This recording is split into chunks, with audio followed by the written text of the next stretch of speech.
చక్షురున్మీలితం ఏన తస్మై శ్రీగురవే నమః.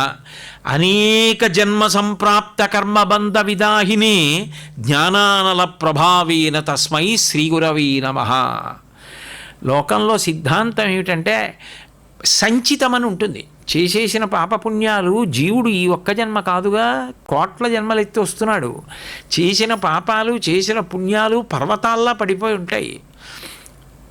అందులో ప్రారబ్ధము అని ఒకటి ఉంటుంది. ప్రారబ్ధము అంటే ఈ శరీరంతో ఈ జన్మలో పొందవలసినది ఏదో దాన్ని ప్రారబ్ధం అంటారు. ప్రారబ్ధం విడిచిపెట్టేసిన బాణం. ఓసారి బాణం వదిలేశారనుకోండి, ఇంకా మీరు దాన్ని పట్టుకుని వెనక్కి తీసుకురాలేరు, అది వెళ్ళిపోతుంది అంతే. ఇంకా ప్రారబ్ధం విడిచిపెట్టేసిన బాణం, దాన్ని మీరు ఏ కారణం చేత మార్చడం కుదరదు, అనుభవించేయాలంతే. అనుభవించేయడమే ప్రారబ్ధానికి మార్గం.